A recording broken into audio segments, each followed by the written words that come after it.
नमस्कार मित्रांनो, मी सचिन गीते स्वागत करतो आपल्या मराठी यूट्यूब चॅनलवर। तर आज आपण पाहणार आहोत महाराष्ट्राच्या माहूर गडाजवळ असलेली पांडव लेणी।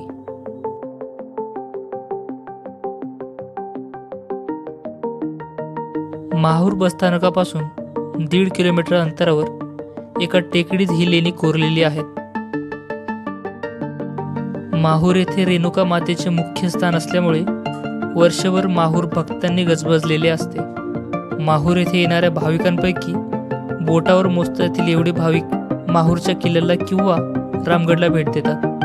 पण माहूर येथे असलेली लेणी पुरातत्व विभागाच्या दुर्लक्षपणामुळे आजही पर्यटकांची वाट पाहत आहेत।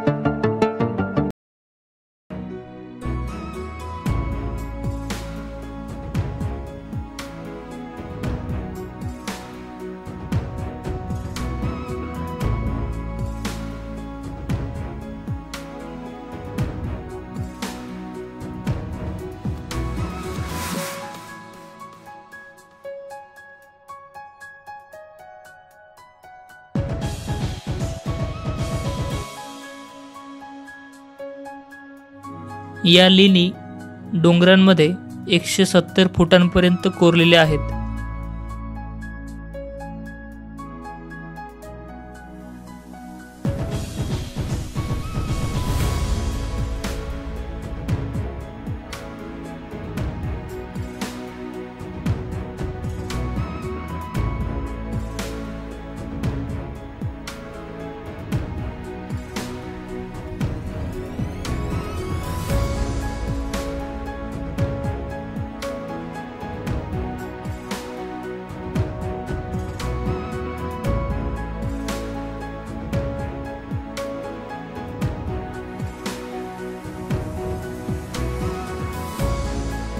लेण्यांच्या आतमध्ये प्रवेश केल्यानंतर आपल्याला मोठ्या प्रमाणात काळोख पाहायला मिळेल।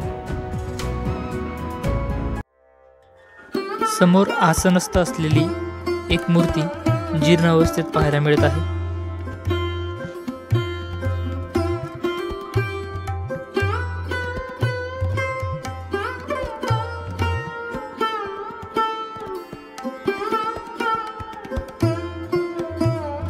या लेण्यांमध्ये प्रवेश करण्यापूर्वी पुरेसा प्रकाशाची सोय होईल अशी व्यवस्था करूनच आत प्रवेश करावा।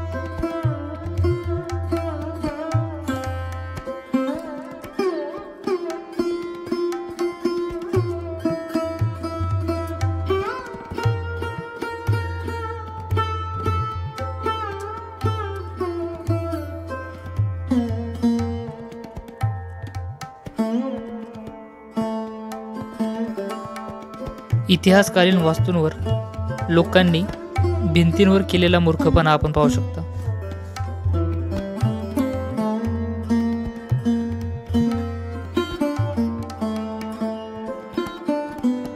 राष्ट्रकूट कालीन या लेण्यांमध्ये असंख्य खांबाने युक्त असे 15 मीटर उंचीचे मोठे दालन व त्याला जोडून गर्भगृह कोरलेले आहे। गर्भगृहाच्या द्वारपट्टीवरील द्वारपालाचे भव्य शिल्प लक्ष वेधून घेते।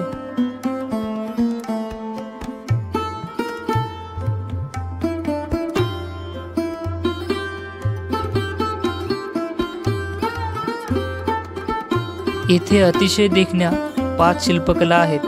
क्रमांक 1 ची लेणी पूर्वाभिमुख आहे। वरांडा, सभामंडप आणि गर्भगृह असे या लेणींचे स्वरूप आहे।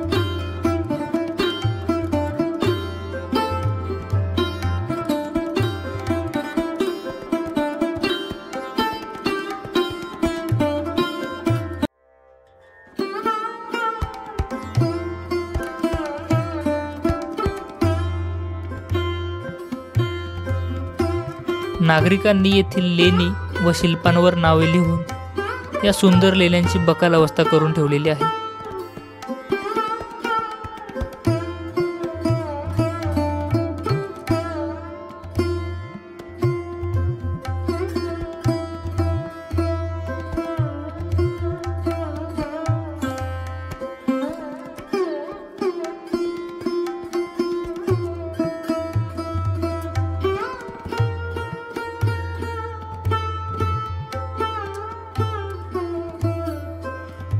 येथील गाभाऱ्यात सध्या शिवलिंगाची प्रतिष्ठापना केलेली आढळते.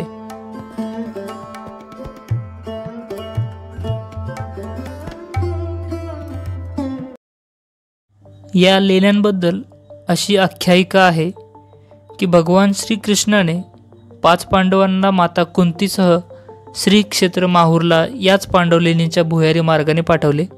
त्यामुळे या लेणींना पांडव लेणी असे नाव पडले. सदर लेणी 12 जानेवारी 1953 रोजी छत्रपती संभाजीनगर पुरातत्व विभागाच्या ताब्यात देण्यात आले आहे. परंतु 67 वर्षांच्या काळात पुरातत्व विभागाकडून या पांडव लेण्यांचा कसलाही विकास झाला नसल्याचे आपल्याला दिसून येईल. किंबहुना येथे रस्ता, विद्युत व्यवस्था नसल्याने ऐतिहासिकदृष्ट्या महत्त्वाचा असलेला हा ठेवा आज विकासापासून दूर राहिला आहे.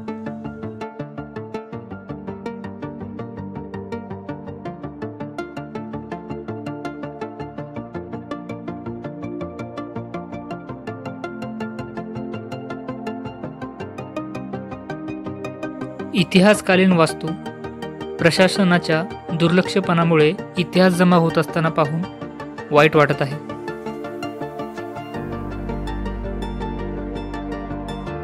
मित्रांनो, माहिती आणि व्हिडिओ आवडला असेल तर चॅनलला नक्कीच सबस्क्राईब करा.